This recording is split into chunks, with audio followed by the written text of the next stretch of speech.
Folks, thanks for joining us for today's show. I think it's going to wrap your week up with a bang, which is great because we're coming up on a New Year's Eve, some fireworks. Let's throw some fireworks downrange for you right now. I have Steve Baker. He's been recently hired as a full-time contributor to the Blaze Media, but he started off as a trumpet player who wanted nothing more than to tour the world and entertain people with music. Sometimes God has different plans. I've been finding out that he draws straight with crooked lines. And Steve Baker, his story is very representative of that.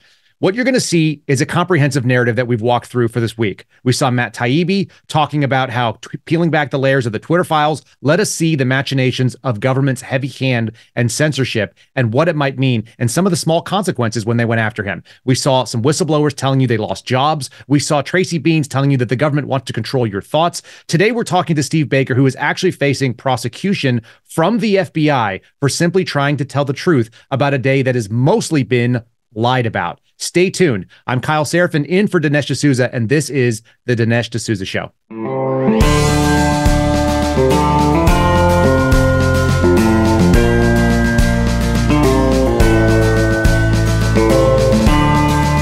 America needs this voice. The times are crazy. In a time of confusion, division, and lies, we need a brave voice of reason, understanding, and truth. This is the Dinesh D'Souza Podcast. All right, ladies and gentlemen, thanks for joining us today. And I've got maybe my most popular guest on my own personal podcast. I think you guys are really going to enjoy it. This is a man named Steve Baker.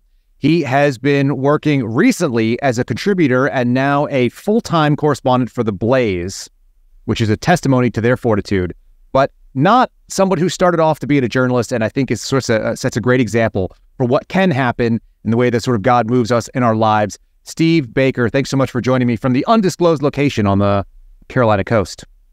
That's right. Hey, Kyle, good morning. Good to hear from you. I feel like we should be doing a weather stand-up. It looks too nice to be in a hurricane, but maybe you could tell us, like, what's it looking like out there, Steve? Well, it's about 45 degrees and sunny. The surf is up. I would have rather had the ocean behind me right now, but it was too loud. So we're going to do it on the roadside of the building here that I stopped at.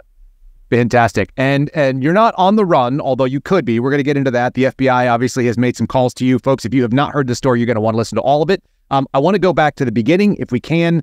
You were a young man in the Cold War era, and you had no intention of being an independent journalist standing on the side of the road in Carolina talking to me. Can you kind of run us through the quick and dirty version of your life, if you would? Yeah, the simple version is the only thing I ever wanted to be in life was a trumpet player from the time I was a kid. And then 19 years old, I got a call from a band that was touring worldwide. I quit college to go on the road, as every young musician would want to do. So I chose the road over school. And 2 weeks later, I found myself surprisingly in a recording studio in San Francisco, recording to what would have the demo to what would eventually become the theme song to the 1980 Summer Moscow Olympics, which was a big shock for me. Can you imagine an American band recording the theme song to the 1980 Moscow Olympics hosted by the Soviet Union? And so that's a whole long story in itself. But the bottom line is that after the travel restrictions were lifted because President Carter boycotted the 1980 Summer Games because they had ironically just invaded Afghanistan.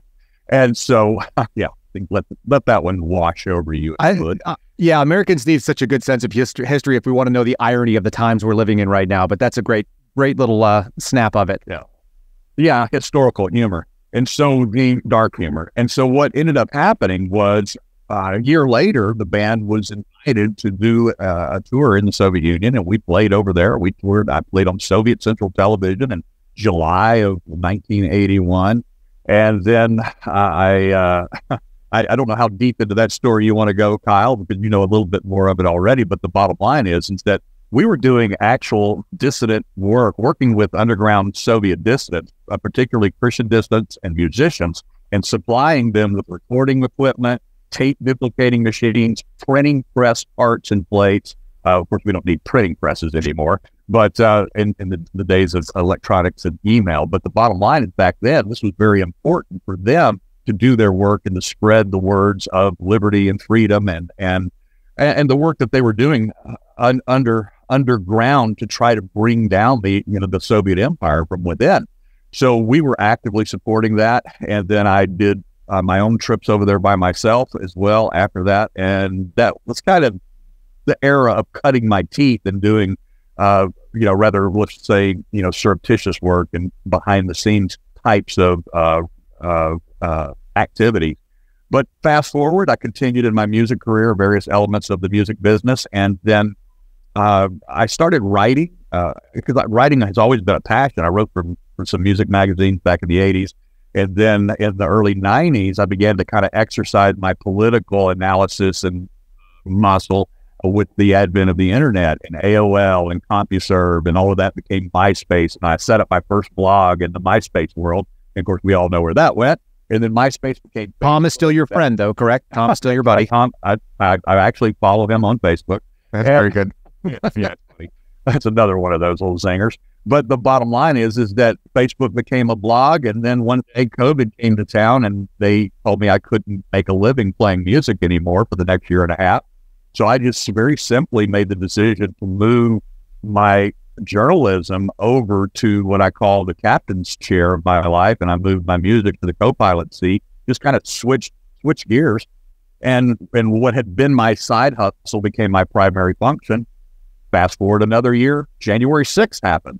And guess who was there? Because at that point, now I'm chasing stories, not knowing what that story would be. I went to the Capitol and followed that story where that story went that day. And that brings us to my current situation.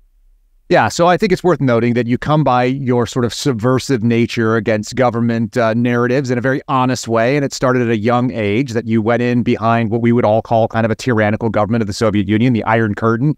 It wasn't called that for no reason. You went back and you did some really neat work where you were working to help people who wanted freedom.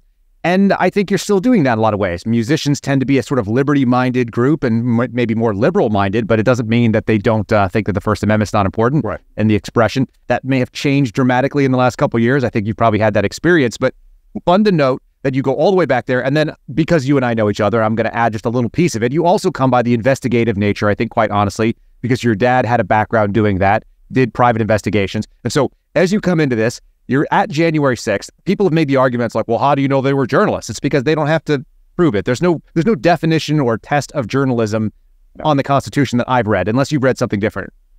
No, when the Federal Bureau of Investigation called me in for my interview back in October of 21, one of the first things they asked me is if I had any type of credentials. And I said, yes, the First Amendment. And is there any other requirement by law, federal or otherwise? Is there a license for journalism? Of course not. No, although they would love to see that, because then they could definitely put their hand on it. When we see that sort of piece of a regulation, it also means control.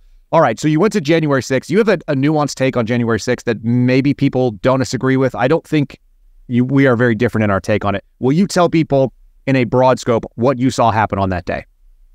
Yeah, it was no more complicated than this, is that when I arrived at the Capitol from the rally over at the Ellipse, the first thing that I saw and heard were sirens of Metropolitan Police arriving.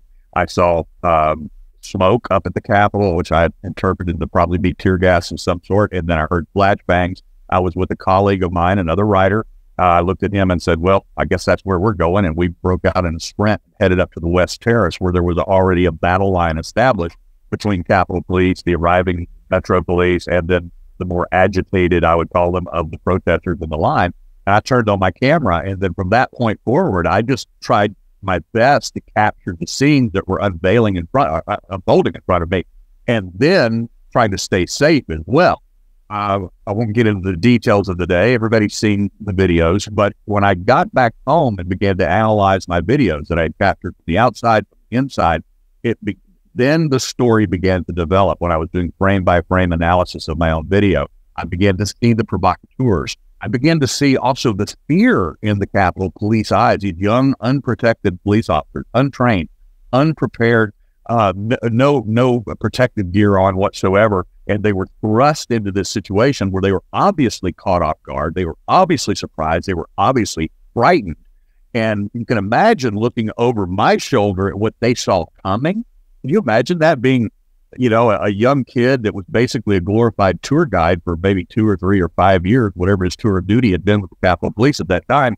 And all of a sudden he sees thousands, tens of thousands of people descending upon the Capitol. And the first line are already fighting him, already hitting with sticks and flagpoles and throwing, water bottles at him, hitting them with bear spray. They had no idea what was coming. And so this wasn't the kind of thing that I processed in my own mind off the side. As I said, I was trying to capture the event, trying to stay safe myself. And then it was upon that follow-up analysis of my video that the story actually began to develop. And what I've pretty much stuck to this theme since the very beginning, although I've changed my mind, I've changed my analysis on certain incidences and certain characters and individuals involved with the day. Big story just developing with John Sullivan, the guy who captured the film of Ashley Babbitt being shot. You would think that story has long been done and long been told, but I interviewed his parents yesterday, and there's more to it yet to come. We'll talk about that maybe if you want to in a minute. But the bottom line is that the thing that I saw and I've been most consistent with and not varied in my perspective and in my analysis is that I seem to be looking at an event that was maybe not necessarily planned, but it was set up just in case it could be allowed to happen. If that is, and I you call it a nuanced approach. That's actually just how I see it. There was obvious what they call intel failures, but were they failures due to incompetence, due to bureaucratic government incompetence of the largest bureaucracy in the world, the police force of, the most incompetent government in the world? Could be, but it came in so many different places and so often, and there were so many layers of this failure that one cannot help but begin to go and start looking at the potential that this was a purposeful withholding of intel and a suppression of intel. And because we know that the intel was not given to the lower level frontline officers, it was not given to the lower level commanders, and that we also know that the intel was hidden from the Capitol Police Chief's son himself. And so that's all corroborated, confirmed by testimony, even in Nancy Pelosi's Select Committee. So this is not controversial information. So when you put all of these pieces of the puzzle together, and then the 3 years now almost of subsequent investigative work that I've done, it begins to take shape and show us that this was something that was not only allowed to happen, but it certainly, as I've often said, Kyle, it's the largest narrative victory by the left probably in our nation's history. The aftermath and net result of what took place that day. It's really wild to look at it from the outside, and the number of people that were captured with that narrative. You talk about a narrative victory. I saw people that were senior executives of the FBI. Obviously, like I worked at the FBI for years, and some of the people that were my bosses ended up being the top bosses there. Some of them have even left and retired since that time. And they said multiple Capitol Police officers were killed on that day. The following things that we know did not happen. Yeah. They still claim it. They still believe it, in the same way that some people still believe that 50% of the people that get COVID die from it. There's some very illogical things that were initially messaged, and they've been held out. And even though that public scrutiny has destroyed them, they've stayed rooted in a certain number of brains. Let me run this idea by you. My buddy George Hill was a lifetime in the intelligence community, both military and civilian service.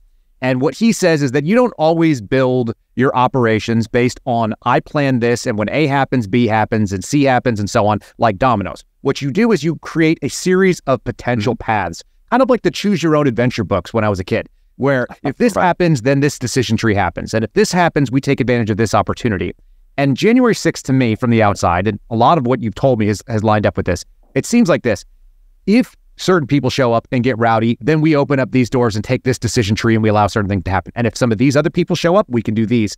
And a number of those people showed up, a number of those things happens. So they got to actually run a number of ops, and they being different members of different agencies and so on, and different interest groups, were allowed to certain things to happen, as you said, and funnel them in a direction that was advantageous to this massive political narrative that has been put out. Does that sit well with you? That's a great way of describing it.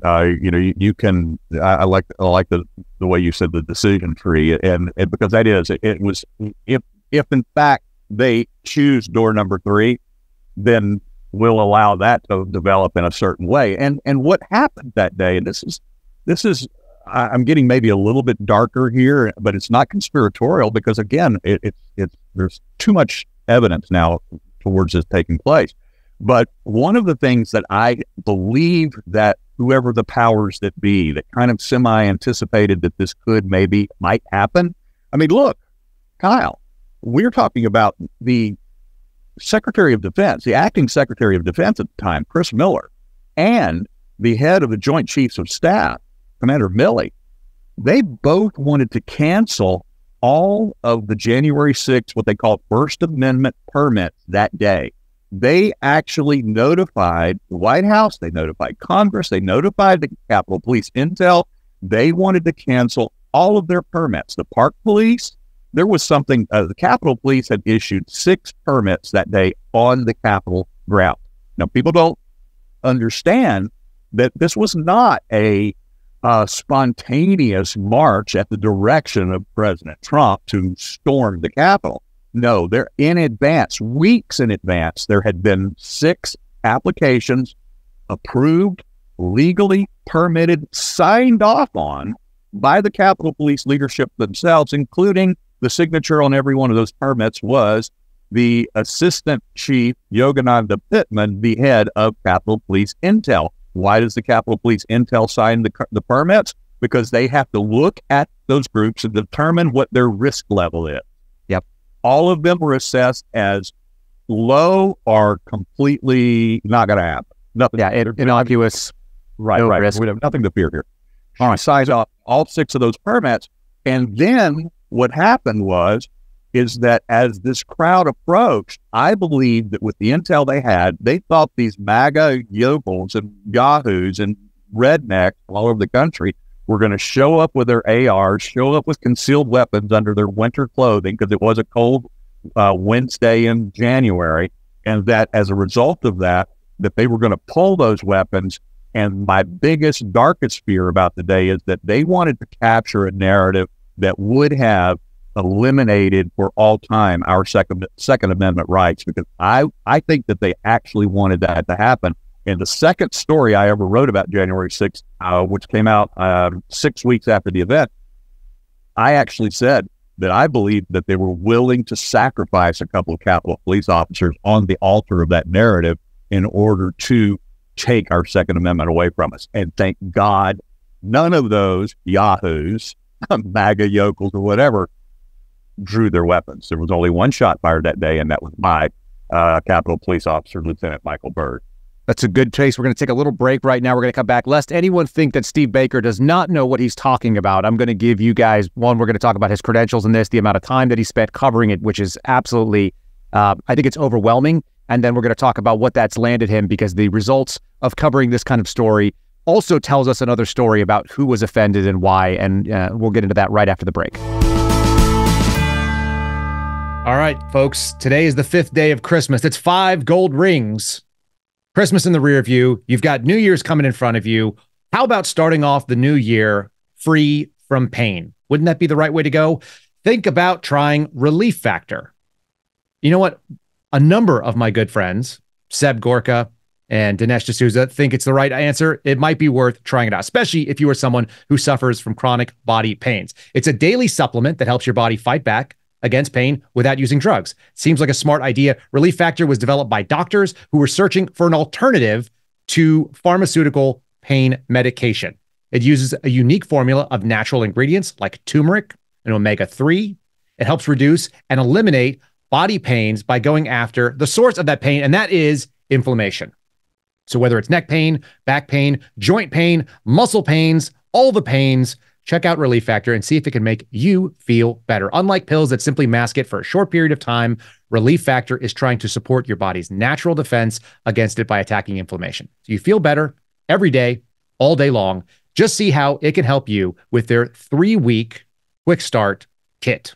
It's less than $20 at $19.95. It comes with Relief Factor's Feel Better or Your Money Back guarantee. You got to love something like that. Why not try it? No risk at all. ReliefFactor.com. Again, ReliefFactor.com, or you can call their 800 number at 800-4-RELIEF. That's 800, the number 4, relief. When you feel the difference, you'll know it's working. Relief Factor. All right, folks, we are back with Steve Baker. He's doing his man on the street impression, standing on the streets of a small coastal town in Carolina. No further information given, no further information required. We're talking about January 6th, the narrative victory that was made by the political left. And more importantly, I want to dig into when this man makes a proclamation or says, this is my analysis and this is why. Let's get into some of the credentials of how much time you've spent and some of the things that you've been able to see that I would say almost everybody in America has no visibility to. First of all, the video you captured, most people have seen, or a lot of people have seen your videos, and they didn't know you took them. What was that video that kind of got you on the map for all $1,500 or so that you earned on it? Can you tell people what that was? Yeah, the most significant video that I captured that day was the actual extraction of Ashley Babbitt's body out of the south exit of the Capitol. After she was shot in that speaker's lobby hallway with a little small staircase, we've all seen that video. The most important video of the day probably was the one captured by John Sullivan, otherwise known as Jaden X, where he actually saw the gun and then saw, Ashley being hit, falling out of the window to the floor. And so after that scene and that chaotic event took place, they, some of the, I don't want to call them a SWAT team because that's not what they were. I think they were more CERT officers. They carried her down the steps to the lower level of the Capitol and towards the south exit. Nobody's ever seen that video, but we're going to show that soon. I've seen it on Capitol CCTV, and we're going to show them bringing her down to that area. And then from that point forward, she was turned over to FBI medics who were frantically trying to save her life. And I walked up on that event. I did not have my camera on at the moment. I did not. In fact, I'm kind of glad I did. But I was the only civilian there. I was the only person. So this was not a crisis actor thing. There were no cameras there to capture this for the conspiracy theorists to hang their hats on. This was a real event in real time that I saw. And in fact, it was so aggressively, it was a shocking event to see that the Capitol police officer that was escorting me out of the building at the time, I looked over at her and I said, "Is he shot?" And she said, "Yes, he is." Because all I could see was jeans and boots and a bloody chest with hands doing compressions. I couldn't see the bare breast. I didn't know it was a woman. I couldn't see her head or her hair at the time. And so I said, "Is he shot?" She said, "Yes, he is." I said, "Who shot him?" She said, "We did." I said, "Why did you shoot him?" She said, "He pulled a gun on us." Well, I mean, she didn't know. She wasn't there. Sure. The chaos on the Capitol Police radio at the time was intense. Nobody. That's all. So, that's all normal fog of war. Yeah. And so, as we were leaving out of the south entrance, the local fire department EMS unit was coming in with the gurney, and so obviously what comes in must come out. So I went and posted up outside that door, turned my camera on, and waited. And 60 seconds later, they're hauling Ashley out, and they're still now they've turned it over to the EMTs. They're furiously working on her.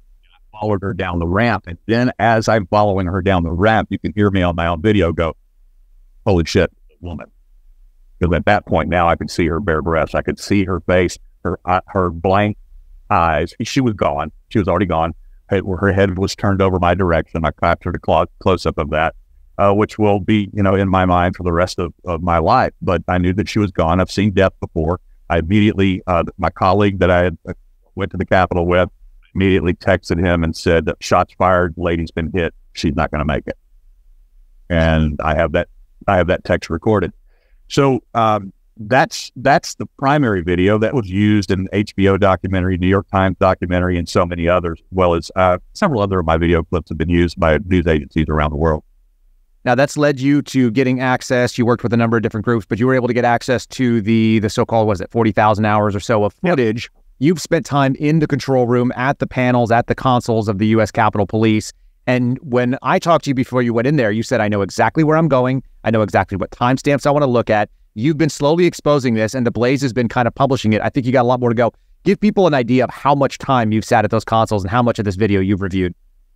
Yeah, I'm not going to say this authoritatively because I don't know, and I'm sure the committee that's in charge of all that video would tell me anyway. But the point being is that I'd say 99% sure that I've had more access to those consoles than any independent or news media journalist has had. My first access has been when I was independent, and then I've had several other opportunities to go into the viewing room there at the Capitol with my Blaze team. Now that they're going in with me, and I'm able to show them and have a couple of other of our analysts on the various consoles working. And so I'm almost acting as a producer and director now, saying, okay, look here, look here, look here. And then I'll be back in there again next week, as a matter of fact. And what is your overall impression of the scripted narrative that we saw for the first maybe 2 years, and then what you guys have been slowly unveiling over the last maybe 6 months or so? How much at odds are they? They are quite at odds, and they have been since the very beginning, but we had to prove it. And so now, because of the access to the video in particular, we're able to start the process of chipping away. And one of the things that I've been able to accomplish, as I said, or you pointed out a moment ago, is that I knew exactly where to go because I'd been following the trials. I'd been listening to testimonies of Capitol Police officers. I had seen the inconsistencies in the trial transcripts, and I went, okay, that's not exactly, I don't think that's exactly the truth. And so I was able to go in and look at the video, and this was video, Kyle, that was not provided to the defense attorneys or to the defendants in what they call their discovery process, for the building the defenses in their case, for the setup, for the frame-ups, for the accusations that the government was falsely making against these individuals. And they were corroborating their false assertions and these false charges against individuals by bringing in officers, federal officers, to be on the stand in front of a sympathetic DC jury and tell tall tales in order to frame these innocent men and women up. And so I was able to. And you're using the word frame, and you're using the word false statements. Those are very specifically, I know you choose them carefully. When you're a federal officer or a federal agent like I was, when you lie on the stand, if you ever lie on the stand, you are supposed to be barred from testimony for life. It's called giglio material. It'll always be disclosed in front, saying, hey, this person is known to have lied. And that pretty much ends your career in federal law enforcement. These people mostly have not lost their career over this stuff. Well, not only, Kyle, this is the most reprehensible part, and this is where we get into deeper cover-up and deeper evidence of collusion with higher-ranking individuals in these various agencies, is the fact that some of these officers should never have been allowed to testify in the first place because they themselves had already lied to the department with which they worked in years past and other disciplinary actions. And so they should have been on that list, which meant that information should have been provided to the defense teams as Brady material, full disclosure from the Department of Justice, from the FBI, in order for these defendants to build their case, and then to either block those testimonies or to at least be able to, impeach them on the stand under cross-examination. But none of this information was provided to the defense teams. And because of our access to this video, we've been able to find the actual proof that these officers did not do what they claimed they did. They did not see what they claimed they saw, and they couldn't have because they weren't where they claimed that they were by the evidence of the video and very specific, accurate timestamps. We're talking to Steve Baker. He's doing a man-on-the-street impression out there. You can see the weather behind him. We're talking now because of the way that his life has developed so interestingly from a 19-year-old who just wanted to play a trumpet. So if you're just joining and you're seeing this for the first time, that's what we're doing here. What I want to kind of do is, and I also want to tease this, I've talked to Steve for many hours. I don't know, probably close to 10 hours on camera at this point. And if you guys can go back and see it on my podcast, it's rumble.com/Kyle Seraphin. Go look for Steve. He goes by the Pragmatic Constitutionalist, formerly the Pragmatic Libertarian. He's a very fair-minded person. I think you guys are hearing a sane and sober take on all of this stuff. I want to tease out, first of all, you can find him, all these stories and more, both at The Blaze, and you can find him at TPC, the number 4 USA, TPC 4 USA. Steve, let's do 2 just tastes of it, if you would. I'd like to talk about David Lazarus and Harry Dunn and why those stories are so relevant to debunking the narrative. And I'll just let you take it away. I know you're the expert on this. Yeah, the Harry Dunn story begins with his encounter with what everybody knows as the Oath Keepers inside the Capitol building that day. The Oath Keepers were declared by the Department of Justice. I have it on not only the transcripts, but I was sitting there in the courtroom when the lead prosecuting attorney for the DOJ said these were the leaders of the insurrection. I mean, he pointed at those oath keepers that were sitting in that room and sitting there on trial in front of that jury and said they were the leaders of the insurrection, which was instantly a red flag for me because the oath keepers weren't even on the property yet when the Capitol was being breached. They were actually at the Ellipse at the invitation of the Secret Service. Their medics were helping the Metropolitan Police with injured people in the crowd down at the rally. They were sitting there with what we call their protectees because of those 6 licensed events at the Capitol. They were leading their VIP speakers over and protecting them from the crowds until they got them to the staging where they had the microphones and the PA and where not only individuals that were Trump supporters, but also members of Congress were scheduled to speak to them. That day. Of course, all they got blown away by the melee that ensued, but that's a story. So these so-called leaders of the insurrection were not even on the property when the actual leaders, whoever they were, the leading edge of the provocateurs, were breaching barricades, breaching doors, and breaching windows. That's the truth. That's the reality by the timelines. So what ended up happening is a group of oath keepers did end up going in the east doors when they were opened, not by them, breached by others. And they went inside, and then one of those oath keepers by the name of Kenny Harrelson from Florida, he saw a very agitated officer arrive at the top of the stairs just off to the side of the main rotunda, and he was carrying an M4 rifle. He looked like he was ready to snap, and then there was some agitated protesters that were ready to help him snap. Let's just, say that. And this person at the stairs, this is Harry Dunn, who is not a person that you could mistake on any camera footage. You said he's what, 6'9"? 6'7", 350 pounds, and let's just say he has a very particular and unique gait about him. So he was easy to track through the... Yeah, a really big guy. And anytime, if you've seen any of the footage, folks, you'll notice, like, this guy he's not mistakable for anybody else on the grounds at that time. All right, so he's agitated. He's got an M4. There's people that are willing to push him, and it looks like. And so what do the oath keepers get involved in? So Kenny got 3 of the other oath keepers. They formed a line between him and those more agitated protesters. And you can actually see from video footage and stills shots from that video, you can see Kenny holding his hands out and holding protesters back and keeping them from approaching Harry Dunn. They themselves recognized the dangerous, highly volatile situation and took it upon themselves. It's former law enforcement, former military themselves, and started the process of creating a safety net in that situation. And they actually, they left Kyle. They were driving home to Florida the next day. They all thought that they were going to get some sort of Medal of Honor. They literally thought that they were like, do you realize what we did? Because they knew what they had accomplished that day. But of course, that's not what happened. The exact opposite. In the 1980s, we would have given those people keys to the city. That's what that would have been. Yeah. It would have been a big wooden key and said, thank you for your service. And you averted a crisis.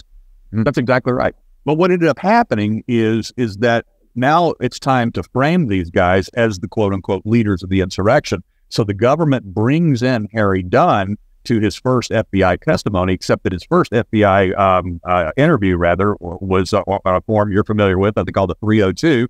And on that form, he actually, in the first interview, he gave a positive accounting. He actually corroborated what the oath keepers had said, that they formed a line between him and the more agitated protesters. Well, that wasn't going to stand because once the Star Chamber was assembled to frame these guys, they had to bring Harry back in for another interview in which he flipped his testimony. He turned that into a completely highly confrontational situation where the oath keepers themselves were trying to get down the stairs and attack other officers that were injured downstairs. And he, being the big guy he was not going to allow it. He stopped them cold. And what did the video show? Well, the video shows the oath keepers lined up in front of him, protecting him from the agitated officers. That's what the video shows. Now, so we have a shaky testimony from Officer Harry Dunn. And so what the government needed to do now was to find a more higher-ranking officer with a little bit more time, a little bit more credibility. Let's say, how about the head of Nancy Pelosi's security detail, Special Agent David Lazarus? Let's bring him in and let's have him say that he witnessed that confrontational encounter with Harry Dunn and the Oath Keepers 3 or 4 times, as he was himself heroically rescuing Pelosi's staffers from in the middle of the protest, while all of those protesters were there, wreaking havoc and damage and all of that. Well, the problem with David Lazarus's testimony is his testimony was not corroborated by the other 1,100 cameras worth of data that had never been given to the defense teams. Let that sink in, America. This was information withheld from the defense teams by the government, by the Capitol Police, and believe me, there are 2 other entities that had this video. And you know who I'm talking about. The Department of Justice and the FBI had all 1,700 cameras worth of video. They only gave the defendants 650 cameras worth of video. But I knew from the testimony that I saw in the trial and the red flags that were, going off when I saw this testimony, that there was something wrong with these officers' testimony, and I knew exactly where to go look. And so we backtracked from that scene in that episode, from the time that Lazarus arrived, some 6 minutes after the Oath Keepers had cleared that area, some 3 minutes after they were out of the Capitol, and we followed Lazarus all the way down, back under the tunnels, across the street, across Constitution Avenue, into the Senate office buildings, where he was actually escorting the evacuation of senators over there. The bottom line, Kyle, is he couldn't have been a witness to that, not one time, certainly not 3 or 4 times, because he was in another building in another part of the Capitol complex when that encounter between Harry Dunn and the Oath Keepers took place. He was brought in specifically to lie, to prop up, and they never believed that those sensitive, highly sensitive security cameras down in the tunnels would be seen by a guy that only wanted to be a trumpet player. Unbelievable. That's going to be a good place to take a quick break. I want to come and wrap up. I want to just talk about the personal cost in a short form here. So, folks, we'll take a quick break and we'll be back with Steve Baker. Today's show is also brought to you by Balance of Nature. I don't know why I like the way that sounds in my head, but it makes me want to sing it, kind of like a balance of nature.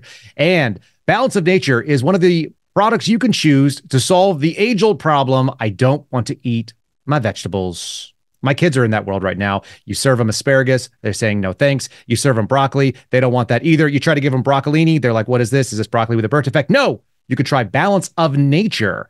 You can struggle to eat fruits and vegetables, or you can take one daily supplement and solve the problem outright with enough fruits, vegetables, and fiber for your daily needs. Balance of Nature. Guys, there's a proprietary brand there. They take the produce, they powder it after an advanced vacuum-sealed cold process. It stabilizes the maximum nutritional content, and that means you're just taking it down in a pill. You don't have to taste it.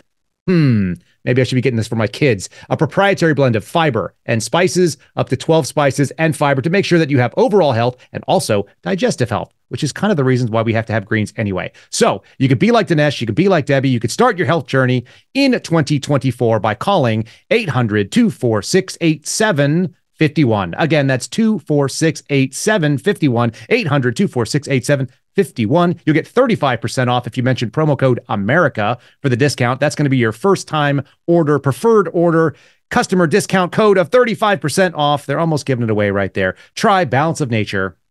Again, we're going to do that phone number because I like it. It's 246-8751, or go to Balance of Nature, all spelled out, all those words, balanceofnature.com online, and use promo code America.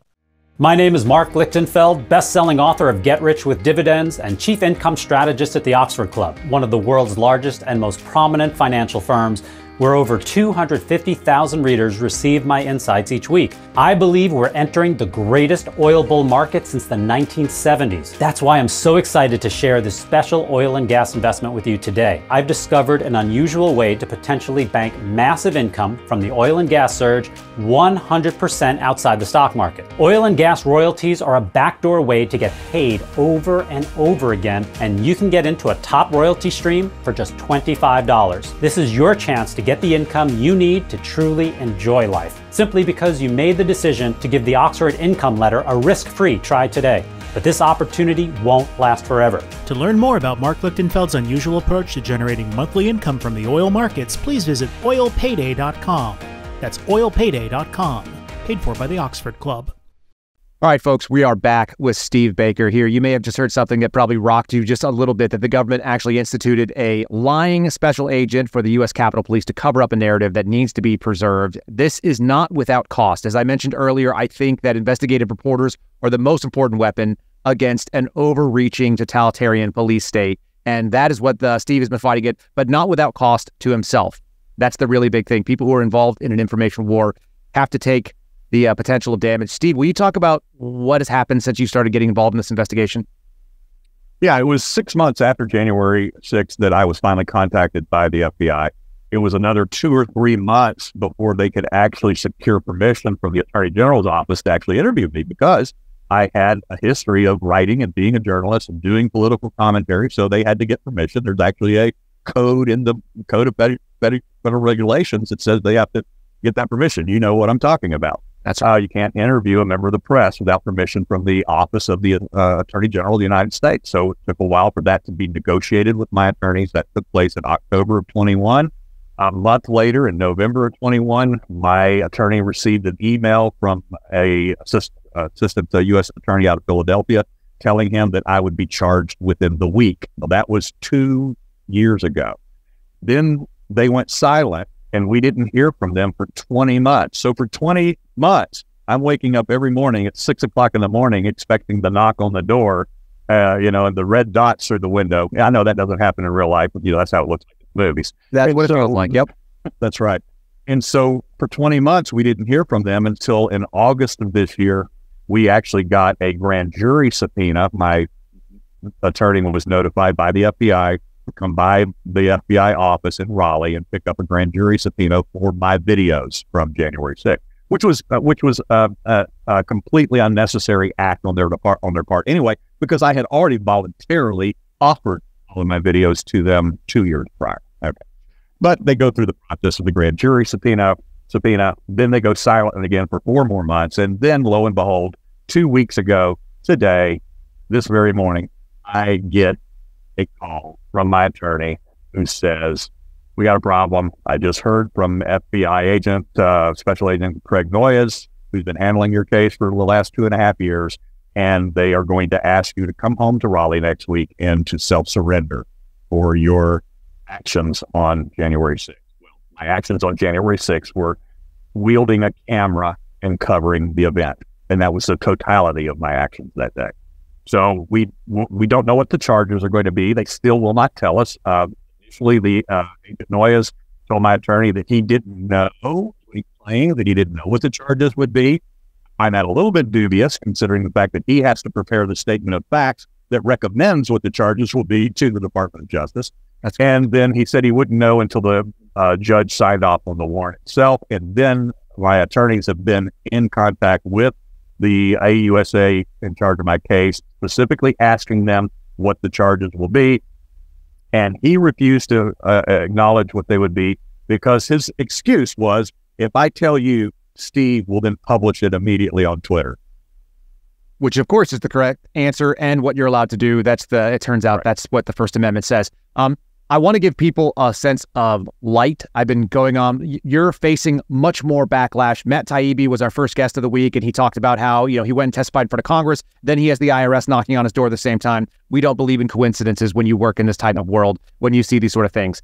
We've talked to 2 whistleblowers. One lost a job. One lost a lot of faith in the federal government. That's a big deal. We talked to Tracy Beans. She's been deplatformed and censored. And then we've got you here you're facing active prosecution by an aggressive and activist government trying to preserve a narrative.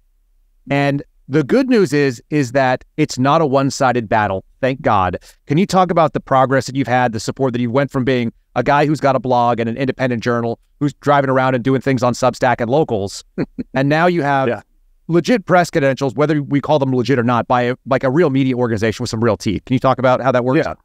Yeah, it was a long process, obviously, and because of the success that I had in developing whistleblowers inside the Capitol Police, I was able to then get contacts within the Heritage Foundation, and then through the Heritage Foundation, they were able to reach out to a brand new editor-in-chief by the name of Matt Peterson at Blaze Media. Blaze Media is looking, as you may or may not be aware, to expand, especially in the area of investigative journalism. And so Matt contacted me several months ago and said, hey, we've heard about your work. I've been looking at your stuff, been watching your videos, your appearances on Tucker and this and that and the other thing. And we're really interested in having you come on board. That brought me eventually very quickly to a position of what they call a contributor for the Blaze.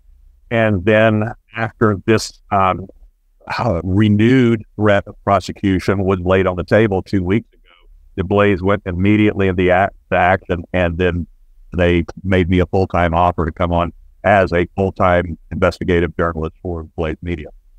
Do you think that had any effect on the FBI's decision to not arrest you last week?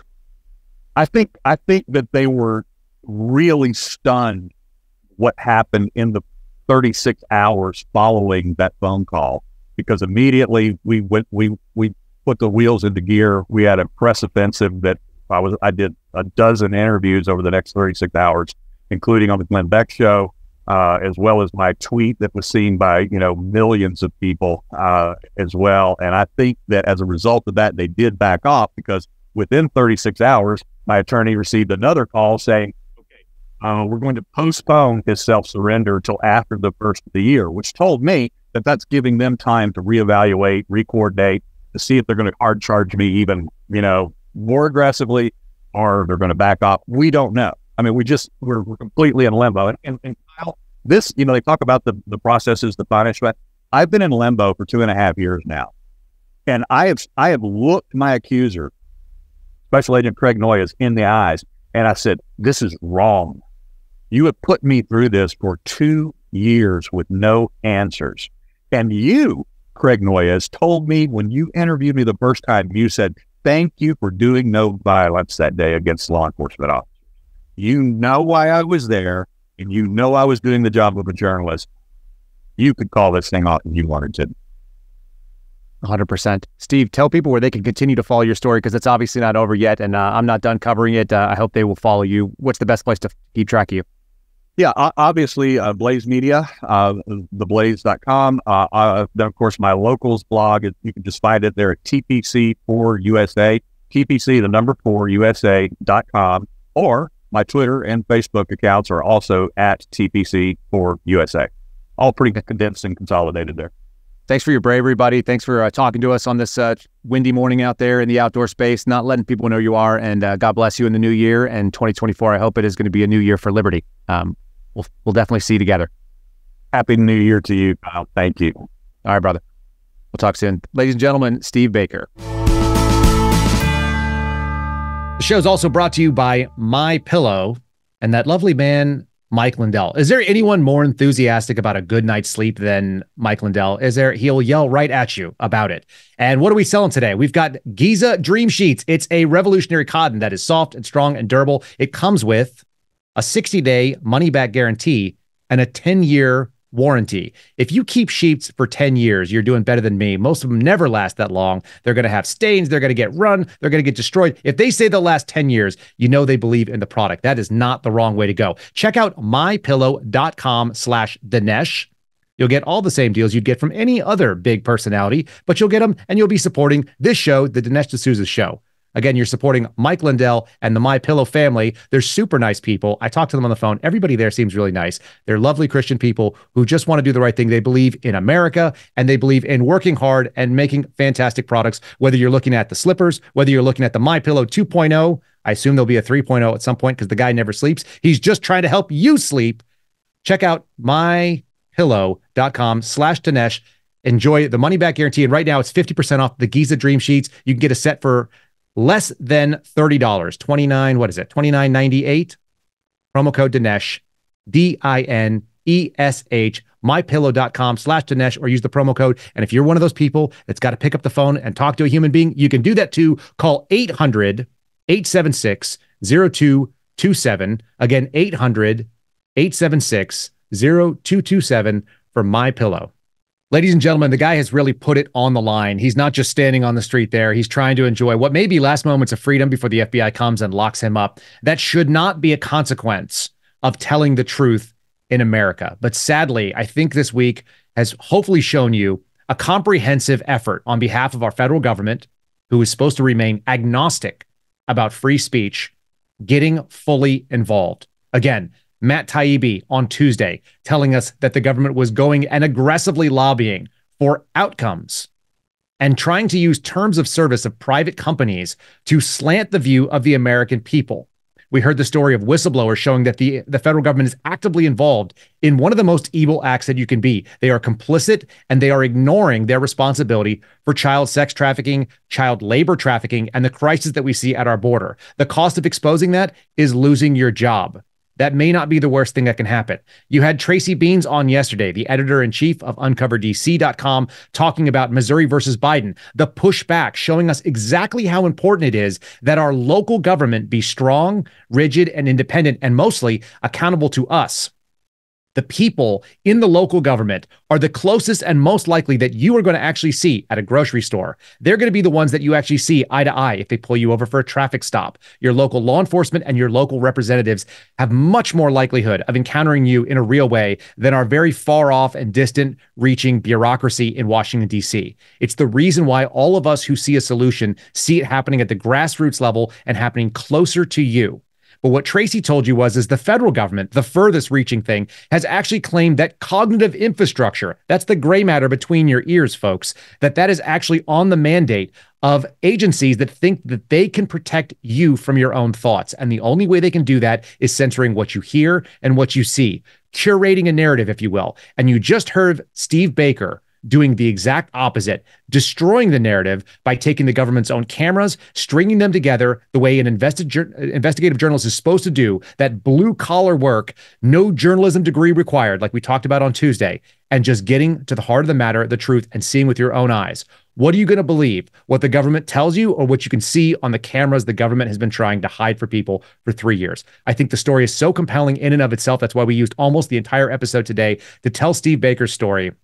I ask you to follow all of those people, and you can follow me at Kyle Seraphin on Twitter and on True Social. It's a good place. I promote all of the voices that I know are true, that are going and doing the hard work of putting themselves on the line. Again, it's at Kyle Seraphin on True Social and on Twitter. We're also on Instagram, even though I dislike it. And you can also find me at Kyle Seraphin. It's rumble.com/Kyle Seraphin. Here on Rumble, you guys can find that live stream every 9:30 weekday. It's just a regular lobbying of truth and black eyes given out on a left and right basis to both the FBI and the wider federal government. I really appreciate Dinesh and Debbie with trusting me with their new hot rod here and driving around in the Dinesh D'Souza show. Folks, if you've enjoyed this, I hope you follow all the people that you heard, and we look forward to seeing you after the new year. Please be safe, be smart, be healthy, and God bless all of you. Subscribe to the Dinesh D'Souza podcast on Apple, Google, and Spotify, or watch on Rumble, YouTube, and SalemNow.com.